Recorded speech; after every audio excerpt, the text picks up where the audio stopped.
दुल्हनी शरण जी।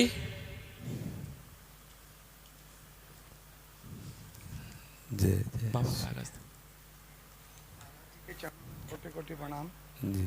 महाराज जी, समाज की एक विकट समस्या की ओर मैं आपका ध्यान दिलाना चाहता हूँ। जी। आजकल का युवा शराब और ड्रग्स के नशे की तरफ बहुत तेजी से आकर्षित हो रहा है जी। और नशे का गुलाम होता जा रहा है जी। और इस नशे की लत को पूरा करने के लिए वो किसी हद तक भी गुजर जाता है, कोई भी अपराध कर जाता है।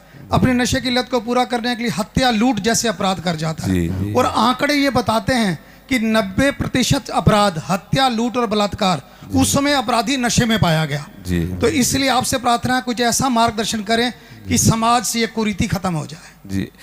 जब तक कोई चाहेगा नहीं कि हम नशा मुक्त हो, तब तक हमारी सामर्थ्य, क्या किसी की सामर्थ्य नहीं है कि किसी को नशा मुक्त किया जा सके। जब कोई ये चाह ले कि मैं बुरी जगह फंस गया, अब मैं निकलना चाहता हूँ, तो भगवान कोई न कोई रूप रख करके उसे निकाल देते हैं। हम नशा क्यों करते हैं, इस पर दृष्टि डालें। पहले हम नशा करते हैं आनंद के लिए। हमें एक भ्रम हो गया है कि भांग में, गांजा में, तंबाकू में, चिलम में और शराब में, ड्रग्स में, इसमें एक आनंद है।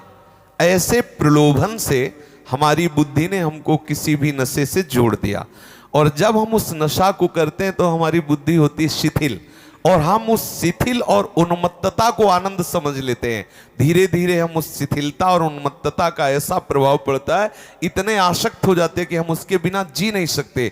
और वो उस प्रमत्ता में, उस उन्मत्ता में, उस प्रमाद स्थिति में वो बड़े बड़े दुराचार प्रवृत्तियों से भी युक्त हो जाता है। उसका शरीर ऐसे ऐसे रोगों से ग्रसित हो जाता। अभी कुछ ही दिन पहले एक अपने हैं, शायद यहाँ बैठी हूँ, उनके पति शराब पीते थे, उनका लीवर खराब हो गया। हर उपाय करने पर भी वो अभी कुछ दिन हुए उनका शरीर छूट गया। वो वृंदावन में ही है। तो अब हम क्या करते हैं कि हम आनंद के लोभ से नशा करते हैं, और नशा हमारा सर्वनाश कर देता है। जब तक हमारी समाज में ये बात प्रचार प्रसार नहीं होगी कि ये नशा आनंद नहीं, नशा तुम्हारे नाश का कारण है, नशा तुम्हें दुख देने वाला है, स्वाभाविक तुम्हारे आनंद को छीण करने वाला नशा है, तब तक इस समाज के जो नए युवक हैं ये सुधरने वाले नहीं। आजकल हम लोगों को ये सिखाया जाता है कि थोड़ा सा नशा कर लो तो बहुत अच्छा रिलैक्स अनुभव होगा, और आप समाज सेवा जो भी आप करते हैं वो बहुत एकाग्रता से करेंगे। इसी लोभ से और इतनी थकान दिमाग में हो जाती है लोगों को, वो समझते हैं कि शराब पी लिया, कोई नशा कर दिया, रिलैक्स हो गए। जब तक भगवान की शरण में नहीं होंगे, जब तक शास्त्रों का स्वाध्याय नहीं होगा, जब तक वो किसी संत महात्मा की आज्ञा के अनुसार नहीं चलेंगे, तब तक सच्चे आनंद का परिचय नहीं होगा। सच्चे आनंद का जब तक परिचय नहीं होगा तो ये झूठी बातें कभी नहीं छूटने वाली। इसीलिए लोग गंदी आदतों में फंसे। मुख्य उनका लक्ष्य है आनंद। आप देख लीजिए, कोई भी नशा को बोले चलो आज फुर्सत में शराब पिया, आनंद के लिए ना, लेकिन वो क्या शराब उनको आनंद देने वाली है? क्या ये नशे आनंद देने वाले? पर अज्ञान के कारण वो ऐसा करते।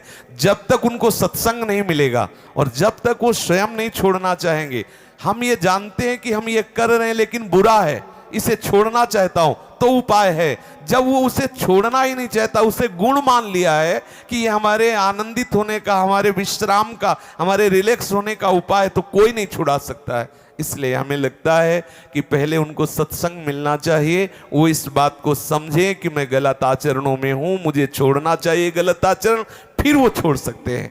पक्का समझ लीजिए, हर नशा आनंद के लिए करते हैं और वो नशा उनके आनंद का नाश करने वाला है। आनंद तो सच्चिदानंद प्रभु के चरणों में है। जब तक प्रभु के चरणों का आश्रय नहीं लेंगे तब तक ये बात सुधरने वाली नहीं है। चाहे कसम खा के देख लो, एक कसम खाओगे एक विषय की तो दूसरा रास्ता निकल आएगा, दूसरे व्यसन का आश्रय ले लेंगे। जब आनंद मिलेगा प्रभु की तरफ तो फिर उनका मन शांत हो जाएगा। निज सुख बिन मन होई कि थीरा।